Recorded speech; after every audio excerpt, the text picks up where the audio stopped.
Why is Good Friday good?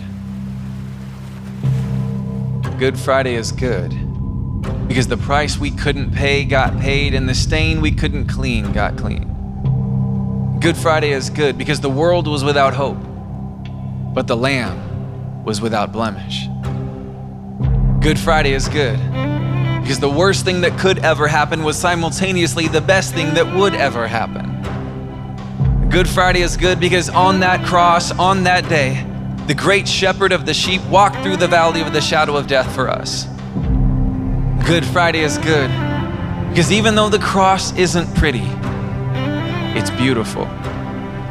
Good Friday is good because we have a king who would rather die for his enemies than kill them.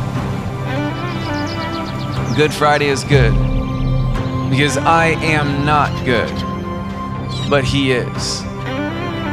Good Friday is good because Friday is not the end of the story. Are we ready?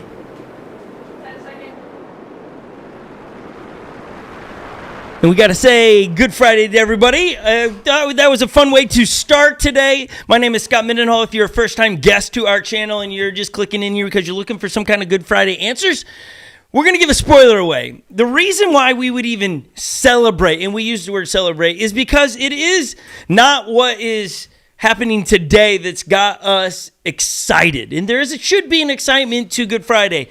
We're hoping that we take Good Friday and we move you from some kind of tradition and religion to the relationship side of it. That's the hopes of it. Why is it good? Because good things started today. This is where I get my thoughts of every setback really is a setup, because Good Friday was a setup to something great for Sunday. And it's the spoiler. I don't know if you've ever, as you're in the chat this evening, would you write in the chat when something was spoiled for you and it wasn't good? Because we're about to spoil this whole story for you. And if you didn't know the story, it's not bad, it's good. It's like, that's why Good Friday is good. I'm not alone. I'm going to start with Lily. We got Lily over here fixing her hair. Hello. How are you doing, Lily? So good. How are you doing? Why are you losing it? I don't know what else to say. Good evening. That's it? Good to have you all here. If you're here and not in the chat, say hi in the chat. Okay, do you have a time that somebody spoiled something for you that ruined the plot of a movie or something? What is that? I had never seen or read Little Women. And I've never even heard of that. I don't want to spoil it for anyone who hasn't seen it, but a very important character dies. And somebody told you. Yeah. So it ruined the whole story. Yeah, I feel like when I watched it for the first time, it was kind of like, I already know this is going to happen. Okay. I got you. That's a bad one. Holly spoiled a lot of my gifts before. She's like, I can't decide which one to get you, so can you just pick between the two? And so the surprise is lost, and it's like, cool, I'm getting something, but the surprise is lost, so it's like not as exciting. So as we're going to ruin a story for you, but I don't really think it is. It's a good story. We want to give hellos before we get to the other side of the room. We got, I see Haley Payne in there. We got Chris. We got Ava Block in there. We got Mary McClendon in there, Mary Mendon. We got a lot of Marys in here today. We have Jacob. We have Legend. We have Rachel Stothers. Whenever I see Rachel Stothers' name, I always say in my head your other last name. Is it okay that I still have you in my phone as your That's because you would always say it like Rachel Van Rukel. That's how you are in my phone. Do I need to change that? Update it? What do you think? But I haven't updated Michaela's either, which that leads me to Joey and Dwayne over here. How we doing, boys? Look at Dwayne, imported straight from the SIP.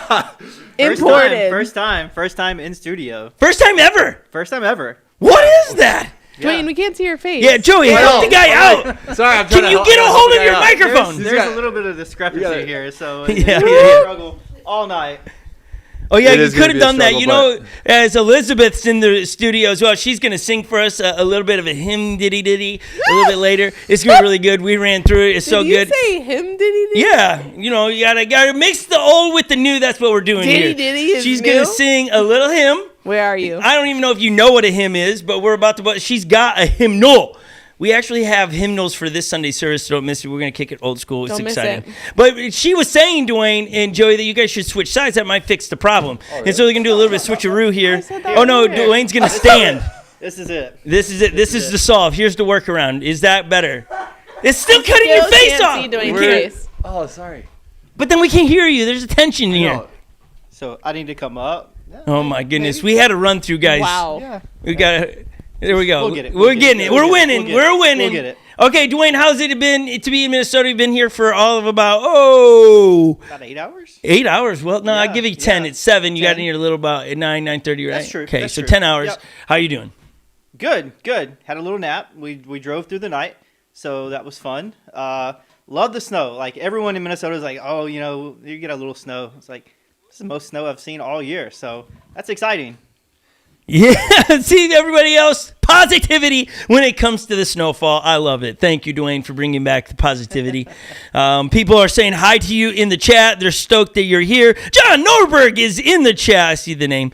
Rachel Stothers is putting big. I don't know why she wrote big. Can anyone help me with that? Yes, she said that's a big spoiler, Lil. I feel that pain. Oh, she's referring Probably 'cause to she you. knows Yeah, that. okay, Yeah, yeah. she knows the Okay, movie. how about you boys Sorry. over here? I can't wait to hear this because, I can imagine these two just scratching their head. Have I ever had something spoiled? I can't imagine you guys this would but has anything like a movie been ruined for either one of you before? They're looking at each other. You go first. They gave the eyes of, no, you go. A movie? No, I mean, I'm sure, but I can't remember. Classic. So I can't tell you that story. But I would say a Christmas was ruined. Not ruined, but growing up, I went downstairs and I found a snowboard. And then I had to act like I was surprised when I found it on Christmas morning. That happened to me once, Joe. So that's probably mine. That's the one I can think of, to be honest. Yeah. I think for me, I don't necessarily know of. I'm laughing at Joey. He's looking at the monitor to place the microphone when he could look just at you, Dwayne. Yeah. Way to not be awkward, Joey. Okay. Okay. I don't think. I mean, the Minneapolis Miracle. Like, I didn't see that live, so somebody ruined that for me. Like, hey, we won. That It wasn't me, was it? That was. I don't think so. Okay. If it was, I'm not gonna say it, but I don't think so. It wasn't me. It wasn't me. Okay. I think I've actually been the person that's ruined things. So I remember grandmother had a surprise birthday party, and like I told her like at the last moment, like you're gonna walk in here and there's gonna be like it's a surprise birthday Why'd you party do for that? I don't know. Like I was like 8. It was just like Word Blah. vomit. That word vomit. Yeah. Ryan Stothers in the chat. He goes, I had some really good creamy milk that I enjoyed, and it spoiled one time. Me too. Real bummer. I had it at someone's house that actually goes. Oh through yeah, a lot. yeah. I heard about that. Not good. Whenever Not I think good. about spoiled milk, I think about Minority Report, where Tom Cruise's character had his eyes changed, and then he couldn't see, and he got to the milk, and he drank it, and it was real spoiled. It was like green. Anybody? Anyone? Hello? Are you there? Hello. Thank you, Jordan. Army Jordan in the back. His stock is rising. He's currently on the rise. It was on the descent from his chip experience at the challenge. If you were there at the challenge, please tell someone around you what happened with Jordan and the spicy chip. It just wasn't good. It didn't go the direction I think he thought it was going, nor his fiance. But nonetheless, it's a good story. Check in with a local young person that goes to the challenge. They'll inform you. He's now threatened me with my life. Now I have to eat a chip that hot to see how I can handle it, but then I have to teach right after it. So, story to be My continued, everyone. goodness. I hope you're having fun. We want to celebrate Good Friday, and the spoiler is because, and here it is, drum roll everyone, if you've grown up in the church, you know, Easter is around the corner. Sunday is the aha moment of where Jesus doesn't stay dead. He comes back. He champions through death. He overcomes death. It's all part of the Jesus story that makes the power of the Jesus story. This is the separator of all other religions, that the God we worship, the God that we're in love with, didn't stay dead. That all other religions serve someone in some kind of form or capacity, that the main person, I was going to use kind of like a joke there, but I didn't want to be offensive. To all my Packer fans, I was saying the main cheesehead. But that's who I was more concerned about offending, I think, than any other religion. That's so kind of you. Yeah. But they're all dead. They're in some tomb somewhere. Their body raised. But Jesus died and rose again. And there's heaps of facts out there about it. We're going to read the account of Jesus' rest and get to the crucifixion.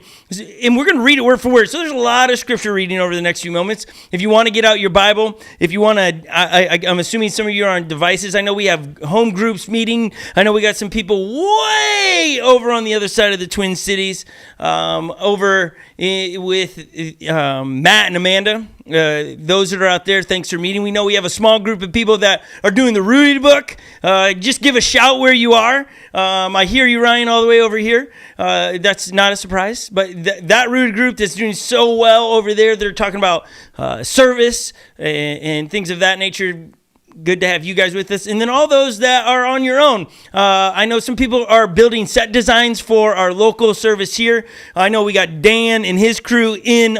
We got Nick Orlando in there, who is all the way over on the East Coast. So cool to have our entire family hanging with us today. And then we got the crew from Mississippi with us. So it's going to be a fun few moments where we're going to read tons of scriptures. We got videos and we're going to sing some hymns. If you know the hymn, We Were There, that's the name of the hymn. Were you there? Were you there? What'd I say? We were there. Oh, yeah. We weren't there. Not. We were the definitely whole not point there. of the song is that we weren't there. We weren't there. Thank you, Lily, You're for welcome. saving us there. You're welcome. Because we weren't there. You didn't save us there. I wasn't there. You weren't there. But somebody was there. Somebody was there. That's how we can tell these stories today. Yeah. Thank you. Real stories, true right. stories. Lily, thank you for clarifying. Welcome. So get your Bible. Also, we're going to do communion in a little bit. So get some juice. Get some crackers or bread. Have it set aside so you can have communion. Those that are gathered in a big group, hopefully somebody's ready for that. It can be water. It can be juice. It can be really any fluid that you would like. And then bread, and we will go through communion in a little bit as a group.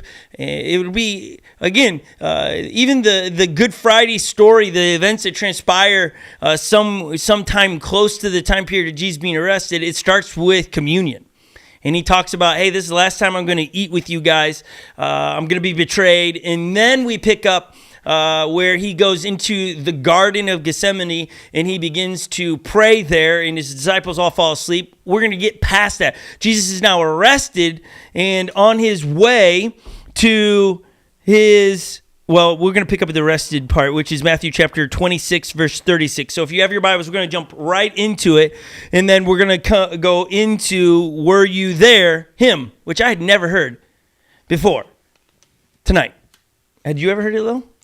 I have. How? Just like, being around. Alive? Yeah. Somehow I don't believe this. Where have you heard? I don't know. I just recognized it. You My recognized mom always it. does stuff like that. Like I'll sing a song from the 70s or something and she'll be like, how do you know this song? And I'm like, Mom, I watch movies. I live What in the movie world. would this song be in? I'm just saying, I live in the Please write in the world. comments if you know the song, Were You There? It's a hymn. What page number is it in a hymnal?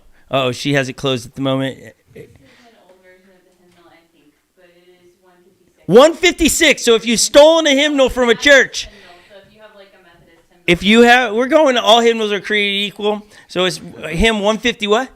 156. 156. Shouldn't be stealing your hymnals from churches, people. That's wrong. Joey, have you ever heard of that hymn? Absolutely not. Why? I have not. Can no. you name one hymn? Uh, Give us one You hymn. can, Joey. You can. One hymn. That's all we're looking for. No, really? No, Not? I can't. Come on, Joe. Why? Well, I don't. Amazing Grace. Oh, she helped you. That was compassion right there from the other side of the room. She's watching you squirm. I'm one of those guys that just let people squirm. Okay, Dwayne, you can't use Amazing Grace. Give us another hymn. I'm expecting greatness from you in this moment. I think my favorite is In the Garden. In the Garden, I've never heard of that one. Yeah. Can you sing it? I have. How have I heard this? I don't know this song. It's the one with the joke about God's name is Andy because Andy walks with me. Yeah, yeah. No. Andy, I don't know if you can Andy. hear Elizabeth on the other That's side. good. There's some joke surrounded by the hymn called The Garden. Yep. When I hear The Garden, I think of the basketball court. Joey, you know what The Garden is? The basketball court? What is that? The Celtics. You heathen! You don't know him, but you know about... No, I'm just messing. You walked into that one. Madison Square Garden's not the Celtics. That's the Knicks. It's true. True. Well done. Lily, give us another hymn. Oh, Jesus paid it all. How great thou art. Those are all the ones we talked about in the office today. Those you cannot use. If you like those hymns, we're singing those on Sunday. Old rugged cross. Oh, there we go. Okay. All right, we'll give you that. Okay. Just a closer walk with thee. Not Is that even. a hymn? Not even. Just a closer walk with thee. I don't think that's right. Can you sing us the tune really quick of Were You There? Wait, that sounds nothing like that. It sounded more like you just said deep and wide. Deep and wide, deep. That's what it felt like you were singing. We should move on. Okay, let's bust up on the Bible. We gave you enough time to get your communion ready and to get your Bibles open to Matthew chapter 26. We're just going to read from Matthew's account, and we're going to stop and ponder on some thoughts. I know a lot of us know this Good Friday story, but when was the last time you sat down and read it and thought through all the pieces and all the different nuances that were transpiring in here? So Matthew chapter 26, here we go. Then Jesus went to them in the olive grove. Is this where we're supposed to be starting? No, right? we need to start in verse 47. Oh, 47. I was like, that is definitely not where. I got you. Oh, yeah, it's verse 47. Let's skip over a page. I've got a chronological Bible here, so it's a little bit of a mess. Here we go. And even as Jesus said this, Judas, one of the 12 disciples, arrived with a crowd of men, armed with swords and clubs, and they had been sent by the leading priests and elders of the people. The traitor Judas had given them a pre-arranged signal. You will know which one to arrest when I greet him with a kiss. So Judas came straight to Jesus. Greeting, Rabbi, he says, explaining, and gave him the kiss. I want to pause there really quick.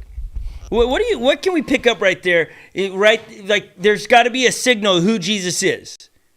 Don't you think like whoever your famous rock star person is you have in your life, or let's just go Michael Jordan, or I'm a Viking fan, so let's go like Kirk Cousins walking down the street. Most people in Minnesota will be like, oh, that's Kirk Cousins. You don't have to go, oh, you'll recognize Kirk Cousins by when I walk up to him and give him a kiss. It's just like you point him out. Why do you, what can we learn, Lil, about Judas having to give Jesus a kiss on the cheek so that the guards who, shouldn't they just know who Jesus is? I mean, I guess you would think, but maybe what we can learn is that he wasn't recognizable. He didn't seem like the type that would stand out amongst a crowd. Maybe that's something we can gather, but maybe not. Well, way to stay confident in your maybe and no, maybe I'm not. just leaving room for if I'm wrong. We know how to do That's this great. How about you, here. Dwayne? What do you think? I mean, the only thing that kind of comes to my mind is like that whatever they were doing when they were doing this, like they wanted to make sure that they get the right person. Mm-hmm. So it's kind of a, hey, we think we know who this is, but Yeah. you let us know for sure because obviously you've been with him for the last 2 years. Right. I always take it as that Jesus blended in. That he didn't take on the persona of a rock star. He didn't have bling all over him, which I have jewelry on, so that this isn't a talk of like you can't wear jewelry or something. But he just blended in. He was wearing what the people wore. He looked like I just think that's important to understand that Jesus was one of the people. And it wasn't that you could just walk by and go, oh, he stands out because he bleached his hair blonde or he, whatever it was. It was like, would you just make sure we know who it is by a kiss to the cheek? So Jesus comes and gives him a kiss on his cheek. And Jesus said, my friend, go ahead and do what you have come for. Then the others grabbed Jesus and arrested him. But one of the men with Jesus pulled out his sword and struck the high priest's slave, slashing off his ear. Put away your sword, Jesus told him. Those who use the sword will die by the sword. Don't you realize that I could ask my Father for thousands of angels to protect us, and he would send them instantly? But if I did, how would the scriptures be fulfilled that describe what must happen now? I think the actions of the disciples is probably like how we'd all feel. Like violence first. How would you, let's just play it out like we're in here tonight and somebody comes flying in here and they grab Joey. Would we all just like, cool, peace out, Joey? We'll pray for you. I would scream so loud because that's my only method of defense. That's your defense? My voice. I just know how loud I can get. I would try to fight. You would. I'd kick. You would run over to the person and just kick them in the shin. I don't know what I would do. I don't know. That's your best. So you would scream first. What would you do, Dwayne? Jordan, praying for you. Oh my gosh. Dwayne, how about you? You're the closest to Joey. I am, and you see, I'm standing here, and he's sitting, and if they come in and like they are like restraining Joey, like I can't do anything. Like there's nothing I can do. So you would let it go. You wouldn't do what just transpired. You wouldn't start picking up something in this area to hit somebody with. I don't know. Wow. What would you do? I would do something like I would throw something. I don't know. I mean, I would throw myself at the individual. That's all I got. It's like I would pick things up, throw it at them, and I'd distract them. I would not kick them in the shin, but I think I would do what I see the disciples doing here, especially if you had a weapon on you, right? And so I can get into the mode of what's taking place, and Jesus is like, no, that's not how this is going to go down. Yeah. We aren't looking to fight our own battles. That's the first thing I pick up in this is that Jesus is trying to say, hold on, we're not about to fight our own battles, though that's our first thing we want to do. Every time we get in a argument, either on our phones, on text message with family members, or on Instagram, or some social media, wherever we're at, or a friend at a restaurant, our first thing to do is to be defensive. And Jesus is like, no, that's not how we're going to roll. We are not rolling like that. We are going to roll very different. Maybe somebody today on Good Friday, you hear that. It's time for you to roll different. Remember, as a Christ follower, we're trying to be like Christ and have the attitude of Christ Jesus. In this entire Good Friday story, we start to pick up on the attitude that Jesus had. And right here, he's like, all right, put those swords away. That's not what we're trying to do. Now, this is not, don't run with this and go, oh, so you're anti-military and war and all this stuff. No, that's not what I'm trying to say. I'm talking about right now where we are one-on-one with people. If you get defensive, you are now building your kingdom. You are, or I should say, you're running the risk of building your own kingdom and not the Jesus kingdom. Jesus says, put that stuff away. Then Jesus said to the crowd, Am I some dangerous revolutionary, that you come with me with swords and clubs to arrest me? Why don't you arrest me in the temple? I was there teaching every day. But this is happening to fulfill the words of the prophecies as recorded in scriptures. At that point, all the disciples deserted him and fled. It didn't say like half the disciples. It said, pew, they all deserted and fled. How would that make you feel, boys? Like all your friends just they're gone. Don't jump too fast, boys. Just really take your time. I mean, no, it would not feel good. It would feel like all my buddies, they just literally just left me in the blue. And so, yeah, it wouldn't feel good. They didn't have my back. Okay, so you're already a bad thing's happening to you. And now those who are closest with you that have said, I got your back, they're saying they don't have your back anymore. And so this is, the big piece of the journey of Jesus. I want to point out really quick, we have a map that we put on the screen for you guys that you can kind of get perspective of what's taking place, okay?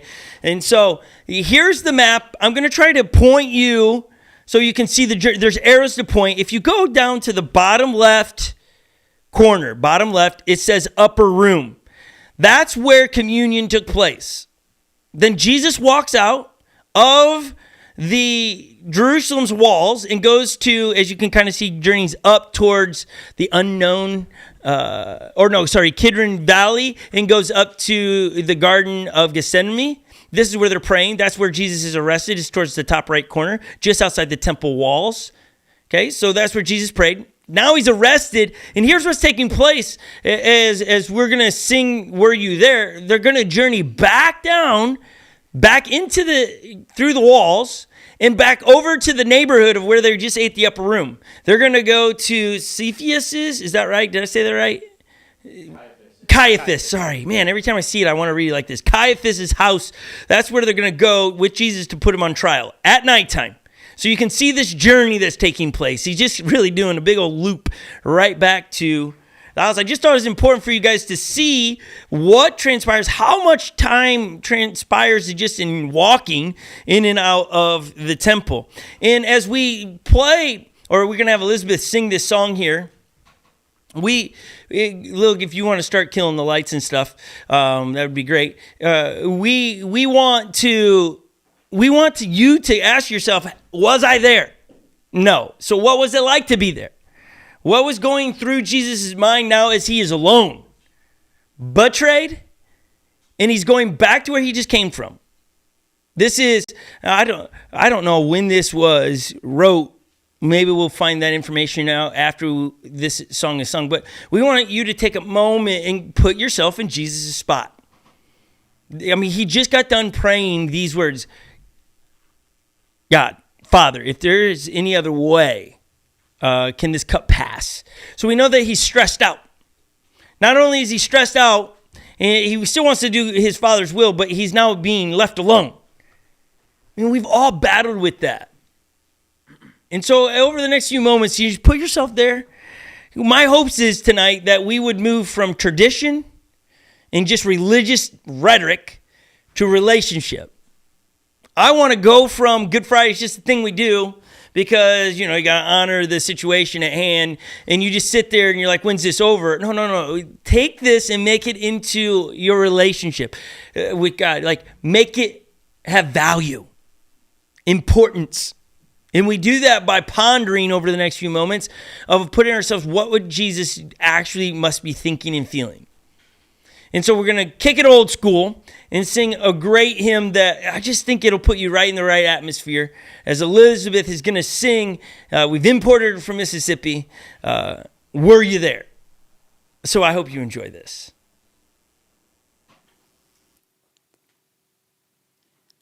Were you there when they crucified my Lord?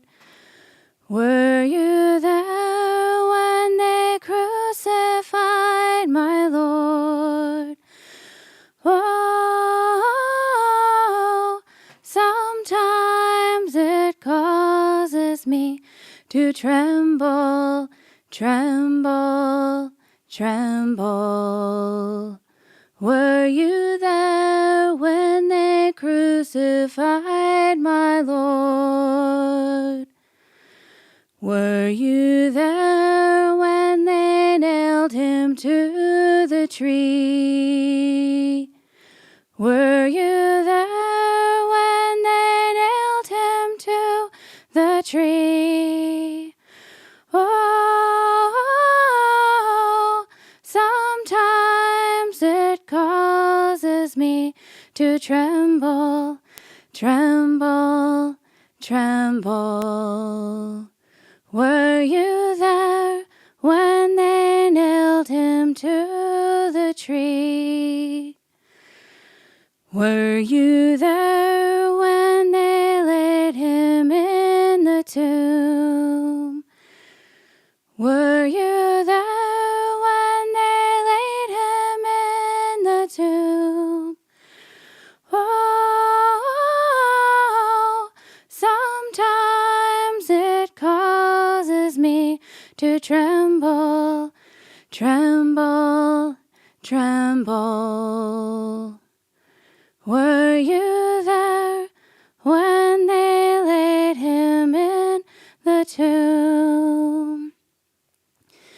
Were you there when he rose up from the tomb? Were you there when he rose up from the tomb?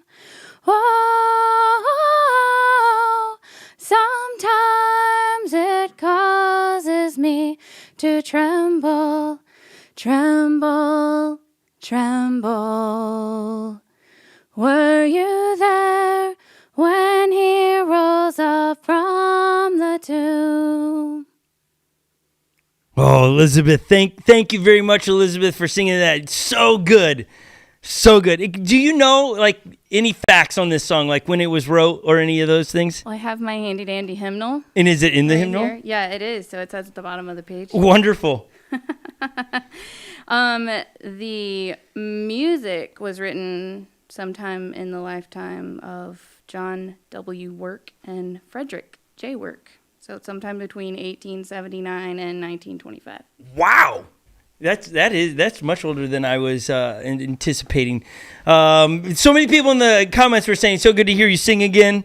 It's awesome to have you sit next to us. This is the first time for you in the studio singing as well, I believe, right? Certainly, yes. Certainly. She's like, "Yeah, I never saw myself doing this." So well done. Thank you, Elizabeth, for singing that. I hope that put you with the little cartoon or image over it, put you in a spot of like, wow.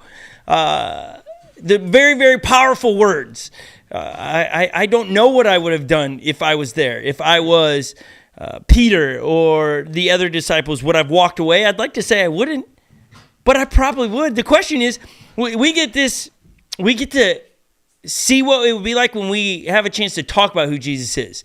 If you want to know if you would walk away from Jesus in that moment, if you back down in a conversation when you know you could speak Jesus' truth, and you back down, you throttle down, the answer is probably yes, you're going to do what they did. And I've had those moments in my life where I've throttled down on me talking about how much I love Jesus and how important Jesus is in my life because of embarrassment, worried about what other people think about me. And I wish I could just rewrite some like software in my head to just shut that off. I mean, I don't know how you change that. Lil, how do you think you changed that? Where you at one point might have been ashamed or find yourself ashamed about Jesus, and then how do you rewrite that? I think it's just taking every opportunity to practice, not being ashamed, to practice being bold. We can pray to be more bold. God, give me a spirit of boldness. And I think it puts it into perspective for me. The way you said it, if you don't speak up, like I'm speaking to my young people that are listening, if you don't speak up at school about you going to youth group and you being a follower of Jesus, we probably would be less like the ones who would deny Jesus, which is interesting because we're going to get to that in a little bit with people who denied him. But I just think it's practice and praying for a spirit of boldness. I think that's a good place to start is the prayer. Elizabeth, they are asking for Nick Orlando, first time he's ever heard your voice. He's like, oh, that's not the last time I hear your voice. Nick, you're going to have to figure out how to convince her to come early in the morning. Actually, she's going to be here. We could just delay her departure on Easter morning. She could sing another hymn. I think it's a great idea. I think that just happened, but we'll get a confirmation from her. I think it shouldn't be the last time. We have a lot of cool things planned for Easter morning online and in person here in Minnesota. You don't want to miss it. We have, well, we'll save for some of that for the end. We've got a sample of one of the videos we're going to play. But let's get back to the question. How do we get more bold about Jesus? How do we keep ourselves from becoming like the disciples where they walked away from Jesus in our day and age? How do we stand up, Dwayne and Joey, for Jesus, not in a combative way, not pulling out a sword and wanting to cut somebody's ear off? You don't know who Jesus is. How do we do it where we are constantly talking to people and standing up for what we believe? Yeah, so I think one of the things that I've noticed, especially being a new Christian, when I was a new Christian in high school, it was I can't say that because I don't know enough. And it was all about, hey, I don't know enough. I'm afraid I'm going to say the wrong thing, and I'm going to say something that's wrong. But as I began to mature in my walk with Christ, it's like he laid it out. Like he showed me that, hey, you know, you look back at the people in the Bible that went into towns and was talking about Jesus. It was what they did, what he did for them. And I think that's one of the things, like, people is going to argue with you. Like if you're trying to talk theology, there's different views and different philosophies, but they can't argue with what God's done for you. So I think that's the key point there that God's kind of revealed to me throughout my walk. Yeah, and I love that about the Rooted books that we've been doing, the small groups we've been doing, our stories. Right? Everybody's weekly. You should be having somebody sharing stories at Rooted. And I love getting to hear the stories, like people's personal stories about where the Jesus story collides with your story. And everybody that keeps telling their story, you get to this moment, you can just feel it as they're talking, okay, at some point this has got to turn, right? Like the music's going to shift from bummer stuff, like I can't believe that tragic stuff is happening in your life, to, and then Jesus rescued me. And so far in ours, that's been the story, is Jesus has rescued them. And it didn't rescue them from like other bad things happening. It was just like Jesus came in and their life changed. And I think it's your story is the value to have the confidence to say, no, this is what Jesus has done in my life and how he's changed me. Let's get back into the story. Matthew chapter 26, verse 57, we're going to pick up. Then the people who had arrested Jesus led him to the home of who again? Caiaphas.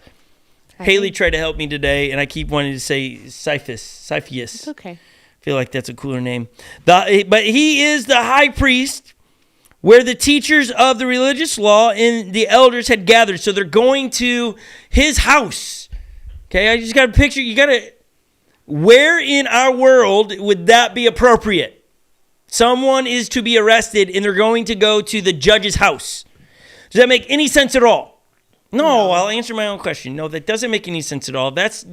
Something shady is going down if you're going to someone's house. The judge's house is at night. It's like, what just happened here? Am I going to get framed? I mean, let's continue.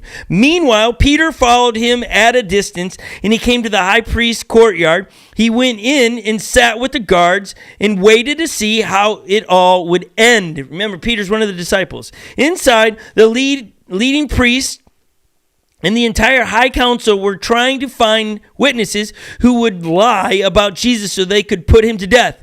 But even though they found many who agreed to give false witnesses, they could not use anyone's testimonies.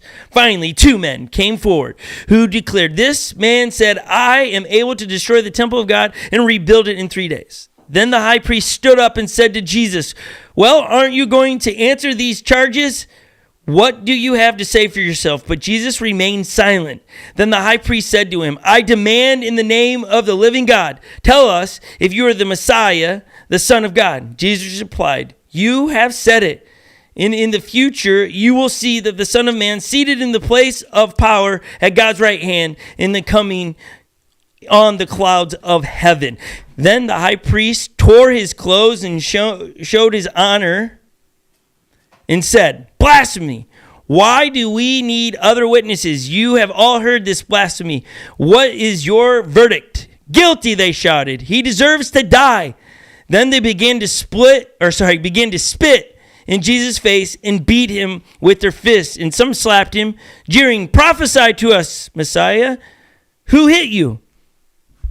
That's a wild story.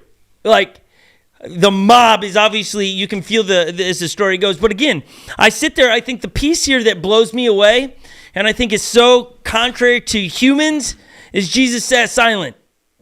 Right? Isn't that like in this part of the story, Dwayne, when you hear it, where they're calling him, they're making false accusations about Jesus. And he doesn't correct them. What is that in human nature that we want to correct those that are vilifying us? Yeah, That's a big one, right? You'd write a book if you knew. Yeah. Like I think we tend to justify ourselves. We tend to we want to make sure that we are right, and we want to just prove ourselves. But Jesus didn't have anything to prove. Like, he knew all this was going to happen, and he was expecting it. Like, it wasn't, haha, we got you. It was, hey, I knew this was coming.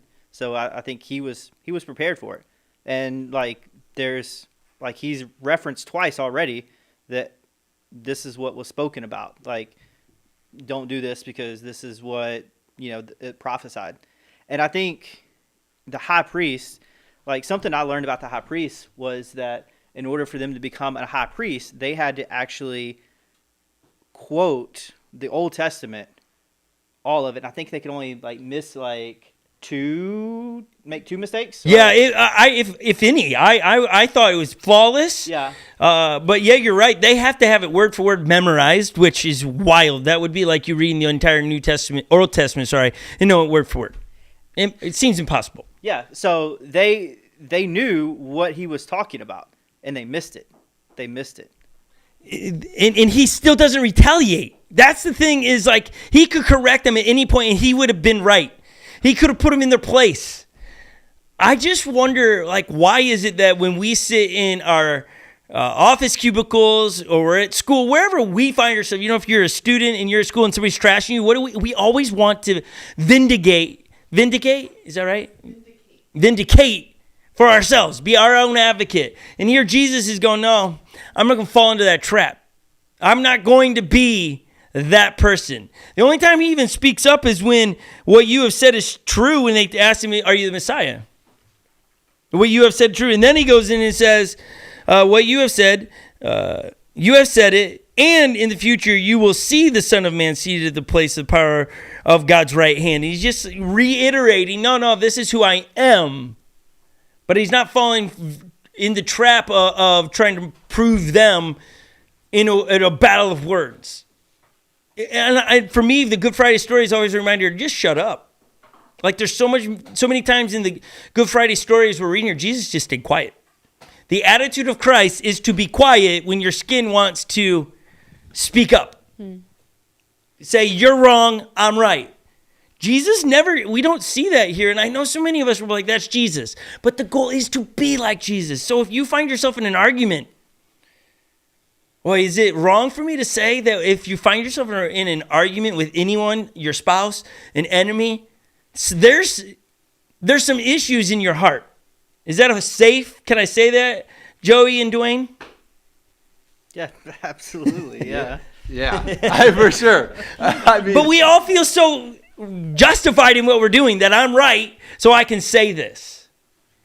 And if we would just move very quickly to, I have no leg to stand on in this, that God will be my vengeance. God will handle it. And I'm not hoping bad things for people, but God will take care of it. If I'm the one that's being hurt, and God will take care of it. And it's resting in that fact, and we see it through the Jesus story all over the place. I saw here a second ago, Rachel Stothers, once known as Rachel Van Roekel, she wrote a comment in the chat. If you missed it, I just want to highlight it. She goes, I had a thought about this topic this week. We talk about our spouses and friends publicly to make them feel loved. We go out of our way to do this. What if I look for ways to go and talk about Jesus like that? And as people keep typing, it was jumping. But I like that. That's what we're trying to get to. We'll talk about how much we love the Vikings or the Wild or whatever. We'll go out of our way to stand up for them. But when it comes about, no, I love Jesus, and tonight I'm going to do this thing online with my church community. Well, no, I can't do that. I've got other plans. We wouldn't be so, a lot of us would struggle to say, no, I'm going to go celebrate Good Friday. Fear of, what if somebody asks a secondary question? And I have to tell them, I believe Jesus is the Son of Man who died on a cross, rose again 3 days later. I don't want to get into that conversation, so I'm not going to say anything. Why? You don't need to know it all. It's just knowing who Jesus is. And boy, what a game changer. What a mind shift it would be. Here's what we want to have happen over the next few moments. Lily's getting it ready for us here. We prepared in the studio. We're all going to do communion over the next few moments. We have, what do we got over there, Lil? We've got crackers for our bread, just saltine crackers. We got juice And juice. and white cups. For everyone in the studio, even the tech team. We didn't want it poured. Somebody like, why isn't it poured? Because we didn't want it to spill on the technology. Right. But what we're going to do is we're going to play a very common song that you all, I hate to speak so bold, but that a lot of you know. Open the Eyes of My Heart. It's an old song. I remember when I was growing up as a teenager, we sang it. So it's an old song. We wanted an old song that you could hum along and think about as we want you, where you are watching, to take communion. Here's the stipulations with communion, really, and it's really not that complicated. Make sure your heart's in a good spot, that you're a follower of Jesus, and that you don't have any issues with somebody. You don't have a problem with someone else in relationship. If so, take care of that first. That's what the authors in the Bible talk about. Jesus talks about. Before you do this, take care of it. Maybe somebody needs to step out of the room and make a phone call to somebody and apologize. Text. Here's the problem. Like, somebody needs to do that. You're here and go, I got to make that relationship better before I do this. Some of you are afraid of the embarrassment to do that. Whereas I don't think it's embarrassing. I think that's a step of maturity. Like, because we've all been there. We've all got to be apologizing to somebody. We're humans. We do dumb things and say things all the time that we regret. And so it's just a sign of, look at that person. They hear from God and they can respond. So somebody's got to make some phone calls here before they take communion. Because then there's a problem. If you take communion and you're not right with somebody else, then you're sinning. And so to me, I'd rather struggle with the embarrassment to call somebody or text somebody than sin knowingly. And so make sure your heart's in a good spot. And then you're going to pray over the cracker, the bread, before you take it in a way of, God, thank you for sending your son Jesus to die on a cross. I thank you for his body. Remember, as we're talking about here, what he went through, and you eat it. And then right before you take the juice, which represents the blood, thank you for the blood you shed for me, because that blood had to be shed for our forgiveness of our sins. Blood had to come out of something or someone before Jesus. It was a pure lamb or an animal, depending what your sin was. And here Jesus, I am the perfect lamb. Thank you for the blood spilt on the cross. And then take that. And then sing along, hum along with the song. Have a conversation with God, how grateful you are for what he has done with his one and only son. So here's a song sung by Martin Smith. We're going to take communion in here as you take communion wherever you are. We'll be back right after this song with Open My Heart, Eyes of My Heart. Enjoy.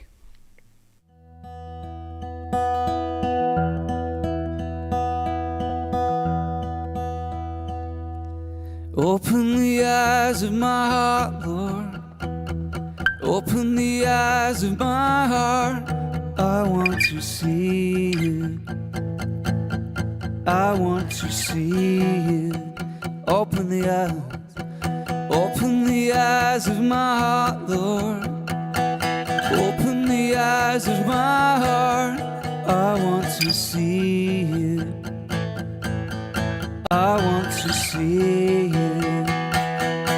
To see you high and lifted up, shining in the light of your glory. Pour out your power and love as we sing holy, holy, holy. Yeah.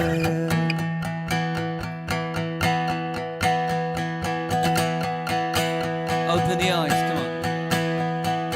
Open the eyes of my heart, Lord. Open the eyes of my heart. I want to see you. I want to see you. I want to see you. Come on. Open the eyes of my heart, Lord. Open the eyes of my heart. I want to see you. I want to see you. Yeah. To see you high and lifted up, shining in the light of your glory. Pour out your power and love as we sing holy, holy, holy. To see you high and lifted up, shining in the light of your glory. Pour out your power and love as we sing holy, holy, holy. Yeah, yeah. Come on, let's sing holy, holy.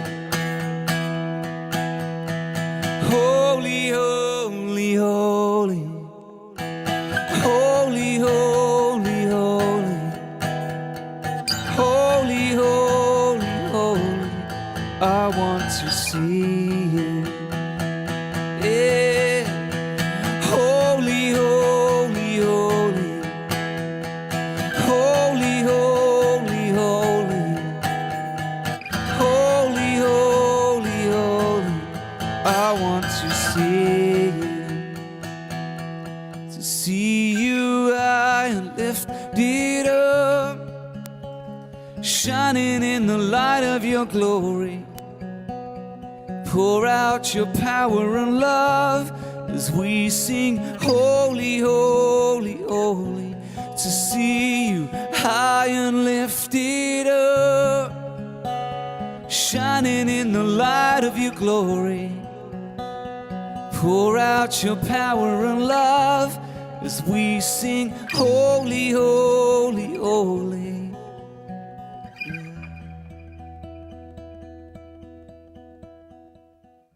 I love that song. I was just reading through, had a second there to read in the chat. I want to highlight what Laura Gilbert said a while ago when we were asking what made Jesus so different in that moment not to speak. And she said, Jesus knew the truth, had confidence in the truth.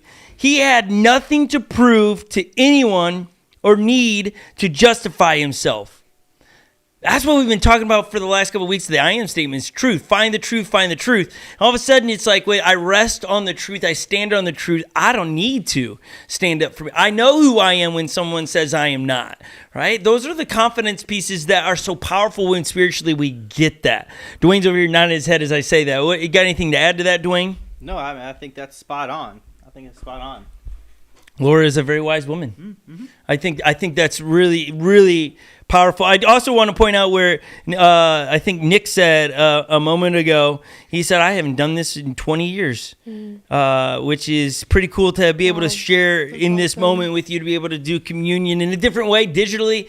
But it's always to remember and to not forget what he did for us. So we're going to hop back in the story. Matthew chapter 26, verse 65 or 9? 9. Here we go.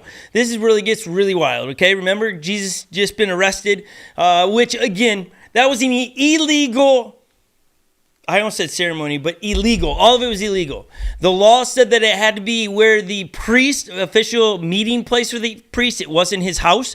It was done at night. That's shady. There wasn't a defense for Jesus. It was all people judging him immediately, and they had the verdict already before they even heard anyone speak about Jesus. They already knew they wanted to kill him. They just needed 2 or 3 stories that would prove or line up with what they already had there as their intentions. And so just want to make sure you understand that this was very illegal. Even today, it would be considered shady and illegal. And so Jesus, again, falling victim to a lot of unnecessary lies. Maybe you felt that at times. Maybe you felt that at work or in relationships. We can pull from what Jesus did. Let's go. Let's hear what happens with Jesus, Peter, and Judas. Matthew chapter 26, verse 69. Meanwhile, Peter was sitting outside the courtyard. A servant girl came over to him and said, "You were one of those with Jesus, the Galilean." But Peter denied it in front of everyone. "I don't know who you're talking about," he said. Later, out by the gate, another servant girl noticed him and said to those standing around, "This man was with Jesus." Again, Peter denied it, this time with an oath. "I don't even know the man," he said. A little later, some of the other bystanders came over to Peter and said, You must be one of them. We can tell by your Galilean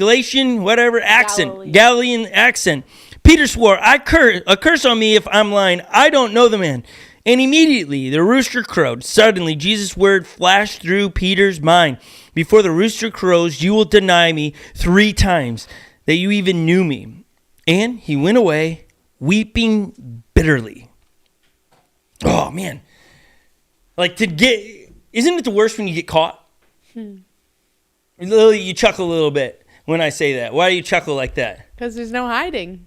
There's just no hiding when you get caught. There's no hiding. It's not like, and it sounds like you want to get away with it when I say that, right? Like, oh man, it's the worst when you get caught.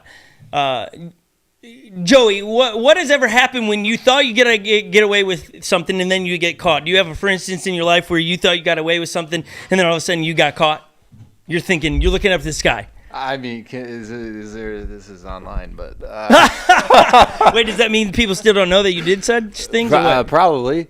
I mean, I think back to my younger days when I didn't have a relationship with Jesus, and I didn't think I was going to get caught egging a house, and we got caught egging a house. But hold on, you're standing next to a man that teepees people's homes, and that falls in the same category.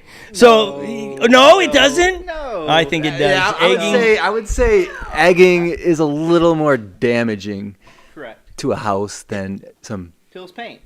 Yeah. Dwayne knows. He knows Well, because of. no, like this has been a big thing. So when we're the kids are being brought up into this tradition Of toilet paper in your toilet home. paper in the home. Yeah, yes, it's don't egg the house, because you egg the house, paint pills, and that damages cars.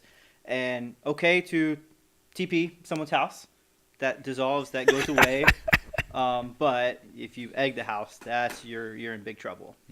If you don't show up regularly on a Sunday morning, Dwayne is often sitting outside with toilet paper hanging from the trees in his yard, and he's like, "No, this is what we do around here. We just TP each other's homes. It's a game." In October. Oh, only in October. I didn't know it had a season. Yeah. Oh, my bad. I just thought it was whenever somebody felt like doing it. Like, I thought the only time I've ever TP'd somebody's home is when I was being a jerk. You guys have made it into some kind of different, whole nother level. Like, I love you, so I TP you. I get that. It's weird, but it's cool. That's what you do in the SIP. We have Joey here talking about, you thought you got caught then when you egged somebody's house? Yes.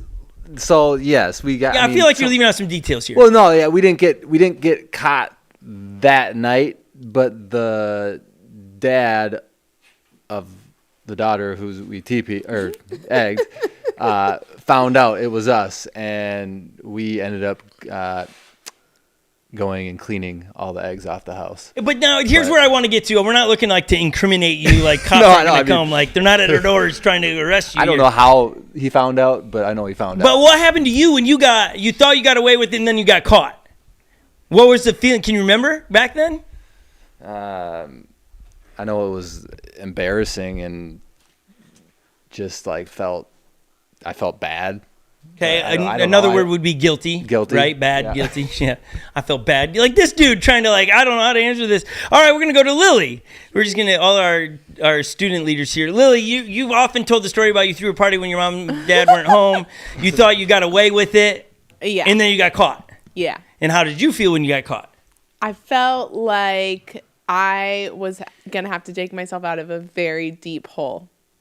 Like, I just remember being like, this is going to be a long time Because before we can make this right. to make it right with who? Your parents My or parents. Yeah, our parents. And how does that work? What's the process of making it right with anyone? Like, not just parents, anyone. We open it up to all of us here. And what's the process when we make it wrong with someone that we have wronged, like human to human?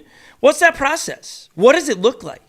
If Jesus is not in the middle of it, okay, what's that process? Is it just, I'm sorry? Is that enough? If Jesus is not in the middle of it? Yeah, right? Your story when you were that age, Yeah. you weren't really. I feel like I had to do good things in order to make it right. Like, I feel like I had to be a good daughter. I feel like I had to do the right thing. Win back that trust. Win back it the back. trust. Ooh. Like, it wasn't like, if you're saying without Jesus involved, like, I wasn't recognizing this is a broken relationship and I need to make it right by asking for forgiveness and, things like that. I felt like I had a long to-do list. Okay, so it was about doing to make right. How about you guys? Like, what's the process of it when Jesus isn't in the middle of it? What's that process look like? Here we got Peter, who, right? Jesus is not in the middle of it anymore because in his eyes, Jesus is gonna die here, and then it's over. We had a good 3-year run, and now it's over. The last thing I did to my good friend Jesus, I betray him. That's Peter's thinking, and now he walks away. What's the process for him to handle his guilt? Like, without Jesus in the middle of it, how do people handle their guilt? I'm looking at the two of you boys over there. I mean, Yeah, go for it. It's a tough one. the way you should. I mean, so I feel like there's, many ways people deal with their guilt, but I think like Lily said, I think earning that trust back, and I think first it takes you communicating with the individual that you hurt or the conflict is with, and communicating, and then acting, and it's sometimes there's a gap in time of when that trust you can earn back. But I think, yeah, and then I think running to community, I don't know, yeah. I don't know. Yeah. Yeah. I think the tough bit is I'm taking out the Jesus part. Right. Yeah. Yeah. 'Cause, I mean, like, and I think if you look at society, when people have gotten caught and don't know Jesus, like I think, a lot of times there is that guilt, and you kind of isolate yourself. You kind of run away. You may go and participate in things that you shouldn't be participating in, to try to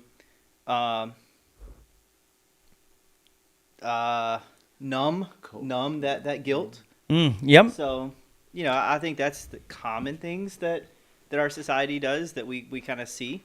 And I think that's the important part about the Good Friday story, the Jesus story this whole weekend's about, is that you put Jesus back in, and there's a real solution. Because if it's two people that are followers of Jesus, now I know that if Dwayne wrongs me, then I know as a follower of Jesus, I'm supposed to forgive him. That's my part in the story. Like, I don't hold a grudge. I don't let the sun set on our anger. And so when he comes and asks forgiveness, it's a natural response to me as a follower of Jesus go, I forgive you too. Now, there is some time for healing and restoration of that relationship. That's an obvious. That just takes time in a rebuilding of trust. But Jesus in the story of broken relationships is paramount. It's a big deal. It's a must. Let's continue reading. In Matthew chapter 27, verse 3 now. When Judas, who had betrayed Jesus, realized that Jesus had been condemned to die, he was filled with remorse. So he took the 30 pieces of silver back to the lead priests and elders. I have sinned, he declared, for I have betrayed an innocent man. What do we care? They retorted. That's your problem. Then Judas threw the silver coins down at the temple and went out and hung himself. The leading priest picked up the coins. It wouldn't be right to put this money back in the temple treasury, they said, since it was a payment for murder. After some discussion, they finally decided to buy the potter's field, and they made it into a cemetery for foreigners. That is why the field is still called the Field of Blood. This fulfilled the prophecy of Jeremiah that said, they took the 30 pieces of silver, the price of which he was valued by the people of Israel, and purchased the Potiphar's field as the Lord directed. I think it's crazy that these boys that were supposed to be studiers of the Old Testament didn't click in their head when they bought the field. Oh, we just fulfilled what we had learned. Like, they knew it word for word they were supposed to be, but this kind of tells you the hearts of these guys. They weren't really into what the Messiah was to bring. They were still cashing in at this point. One of their issues they had with Jesus, he was messing with their livelihood. If Jesus was saying it's true that you don't need the temple anymore, I'm going to pay the price. These boys, because they had built a career on making money from the temple and the sacrifices, they're about to be out of a job. And they don't like it. And so they were after trying to shut Jesus up because they didn't want their livelihood to be messed with. But Jesus is trying to say, your job is obsolete because I'm coming to forgive. You know what's wild about this Jesus story that comes through on the week? That Jesus risked it. Obviously, it was the plan. But he let forgiveness happen before he died on a cross. You ever think about this? Like, the whole piece of dying on the cross and rising again is about forgiveness, right? Grace and mercy. But he was doing that before he died on the cross. Is that clicking for everybody here? Like, this is a big deal, I think. Like, he let the cat out of the bag what was going to take place. Like, when he's talking to people, think about the guy that came through the roof, right? They let the sick guy down on the roof. What did Jesus say to the dude when he came down? Your sins are forgiven. I forgive you. Now, that drove everyone bonkers. Because that's not how it gets done. You got to go to the temple, you got to do sacrifices. Jesus is like, no. What's easier? For me to say a man's sin is forgiven, you'll be in heaven? Or is it to heal this guy, tell him to get him, so he tells the guy to get up from that. But he releases forgiveness early. Now, I don't think it was like a slip of the tongue. I think that's just what the purpose was. Like, hey, no, forgiveness is the solution to the world's problems. I forgive you. I forgive you of your sins. I haven't even died on the cross yet. It's an early release. What do you think of that when you hear that? Dwayne, I can see your mind is spinning here, isn't it? It is. I mean, just because like that is just exactly opposite of everything that it feels like it should come natural. It's easy to forgive Joey if he wrongs me, if he asks for forgiveness. But to say, you know what, I forgive Joey before he even asks that, like that's tough. Before he tries to make amends, like that's tough, and that's just supernatural. Yeah. I just think it's pretty cool. Like, you're supposed to hold your cards real close, right? And then have a big release party. Like Easter weekend, let's release this thing of like forgiveness. It's a new thing. But here Jesus comes around and goes, no, we're about to debut this. We're going to risk it all and let everybody know our intention is to bring forgiveness into the picture without sacrificing of animals, that it's going to be my life. I'm going to speak to what I'm about to do. Through my life will be forgiveness.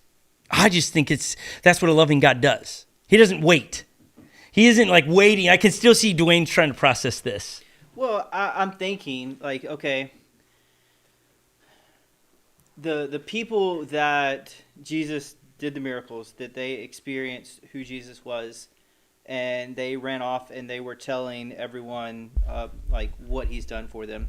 And then you have the disciples that's seen this happen for 2 years. And then when there's adversity, they run away.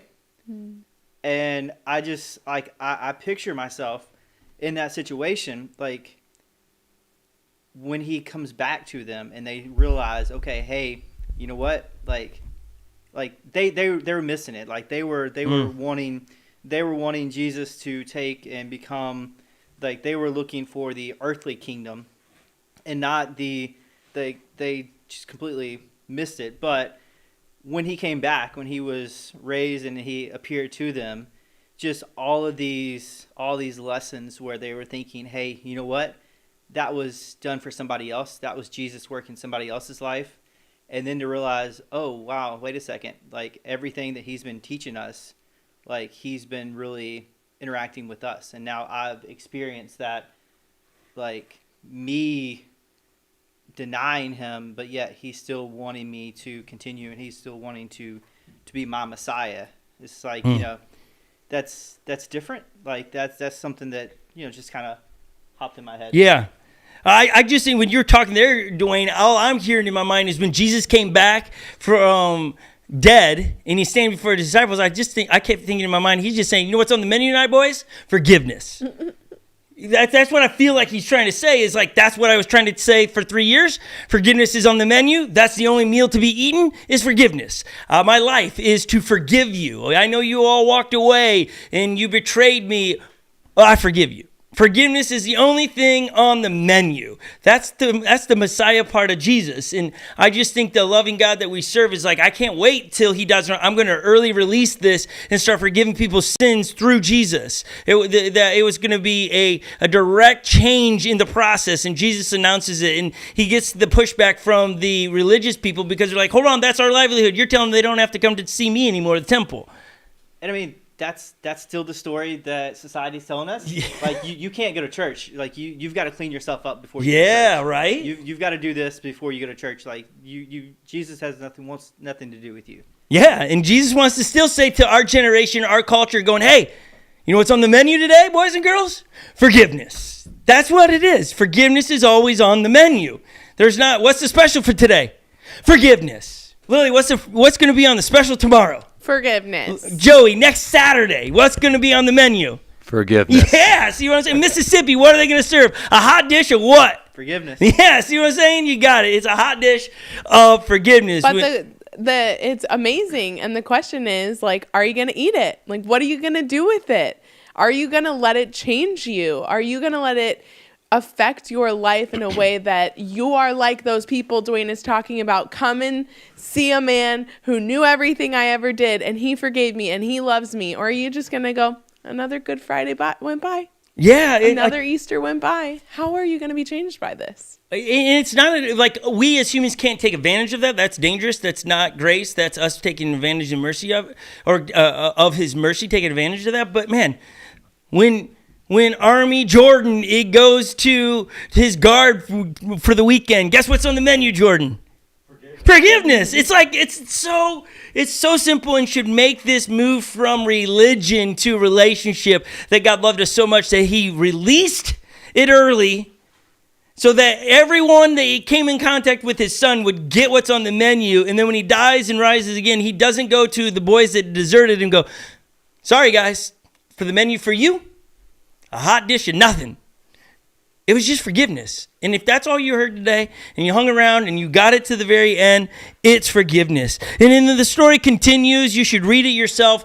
But really what this goes to is he gets put on trial and he's guilty of loving everybody and then gets crucified. And the only thing I want to point out about the crucifixion story in throughout scriptures, there's no details for it. When it comes to the crucifixion story, there's no details, because these authors weren't writing in that, oh, we hope this thing takes off one day and 22,000 years from now, somebody's going to read this, we better write the details. They're writing to the people of that day and age. They don't need to write in the details of the crucifixion because they lived it. They knew how gruesome it was. It's like those that come back from battle today, they don't give you the details of it because we've seen it. We've seen it in the news, right? So they don't give the details because it's like you kind of have an idea. And here we got these authors not giving the details because their hearers had the details. They probably seen one. They knew what it sounded like and smelled like. There was no details. And so Jesus is crucified. And a big storm comes in, the sky gets dark, all this is to fulfill prophecy. He says, gasp last breath, says one last thing, and boom, that's it. The temple curtain rips in half, and he's dead. It's over. Game over. And we know it's not. We know it's the set up for Easter. You can't have Easter without Good Friday. And that's just, Lily's been shouting all day today. She thinks it's genius. I'm going to give her the microphone to say it because she thinks it's just hot. It's like, what's on the menu? You want to hear it? It's like, what's on the menu is forgiveness. It must be good. I did say if I remembered it. Hear it. I did say if I remembered it, it must be okay, but I can't remember the actual We already spoiled scene. what happens at the end. Like for someone who's just now hearing the story for the first time in their life, they know what happens in the end. Did we spoil it already? No, I'm talking. You don't remember your phrase that you came. I do. I'm just like, I'm about to spoil it. Yeah, they're wanting to spoil. All right. We're going to find out if they think it is as awesome as you. He knows it. It's awesome. It's that the empty tomb means there's an open door for you and I to have a relationship with God. Without what Jesus did, without that stone rolling, without that tomb being emptied, there would be no open door. There would be no door. I mean, there was a door, but it was locked. And you had to do a lot of things to get to it. There you go. If it sticks in your brain, there you go. You got it. Lily came in this morning. She was on one about that. I don't know if you were catching that, Dwayne, at the table this morning. I think he was I napping. just driven through the night. Yeah. I wasn't catching much. Dwayne woke up at 7 p.m., woke up mentally, and he was ready to go. He's ready to rock and roll He drove tonight. all night to get here to be with you guys. Okay. Now, here's what we're going to do. I hope you got something. Do we need to say anything else, my boys over here?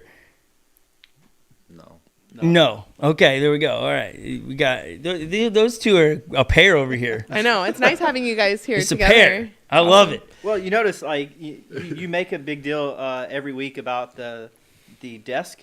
Like Joey welcomed me to his desk. There's no room in this end over here, Yeah, man. no, There's no room in the end over there. Looks a little more full now, finally. Yeah. Now I have someone here. Yeah, that's what you've been waiting for. I've been waiting for someone to come. Yeah, if you join keep me. it clean, they will come. That's what it is. That's right. Yeah, well done, well played. Here's what we want to do. We want to give a teaser at all our physical location or the digital location. We have filmed stories from those in Unlocked Church that call this home. And we just want to give a teaser of an interview that was 26 minutes long with Dan in Tampa. We edited it down to just a few minutes. What was it like the other day, Lil, when we... It was so fun. Like, I've heard Dan's story before, but he's, for one, so good at telling his story. Two, you can just tell that he gives all credit to God, all glory to God. Every part of his story is like God, I know you exist. And I think from when I hear a story, I think he was seeking God in all the details. So this is just a little snippet of Dan's story, interview by Scott. And if you want to see what we've narrowed it down to, come this Sunday. We're going to be online right here at 8 a.m. Central, or join us in person 10 a.m. at Champlain Man Theater. Here's a snippet of this amazing interview with Dan Woodham, one of our very own from Tampa, Florida. It would be a safe assumption in your story up to this point in your story that, man, life's been pretty good except for one setback, and that would be your parents divorcing around 13 years of age. But then you got this tight relationship with your dad. So many people are listening going, I wish that was my story. And you are attending all of these big Christian events, helping other people find Jesus. Is it a safe assumption to say from here on forward, life was awesome? No, unfortunately, for me, I always seem to chase after the accolades of the world, pleasures of the world kind of thing, and was trying to please the wrong people, I guess, rather than trying to please the God that loves me more than anything. I love that video. I can't wait for all of you to be able to hear Dan's story. We had to pare it down because we got to get way under, we took 26 minutes of content. I don't even know if Dan knows we went that long. It was a wonderful conversation. I think we will put the whole thing online. I laughed because Lily and I were talking about, should we just release the whole thing after Easter? We will. And we will. We'll release the whole thing on our YouTube channel for you guys to watch. The church's YouTube channel, yeah. Because it's so good. There's so many details that we just had to pare it down. And it was like, how do I cut that story or this? Dan, thanks for giving us creative liberty. And I hope you'll love your story. And then we have Ginny's story, which... when we filmed Ginny's, she's here locally, so we filmed outside the studios in the snow, and we had her tell the story at first, bundled up in a coat, and Lily's over to the crying, and we're going, okay, now we're going to do it for real, and she takes her coat off, and we just captured what I cried some more. Wow, these stories are wow. Real people, real run-in with Jesus, with real life stuff. And it's so cool to watch their story intersect with the Jesus story. It's so profound and good. We can't wait for you guys to get to see both those at all the locations where we'll be. We'll be here online at 8 o'clock and 10 o'clock at the Man's Theater in Coon Rapids. Champlain. I don't even know how I said Coon Rapids. I don't know either. We did look at the movie theater there, though, once. I've never even been to that. Besides that, Coon Rapids. It starts with C. If only you all could have what's going actually on in my head while I talk. I'm thinking 10 minutes ahead. And sometimes that's what happens. It just, I can't, it doesn't come out right.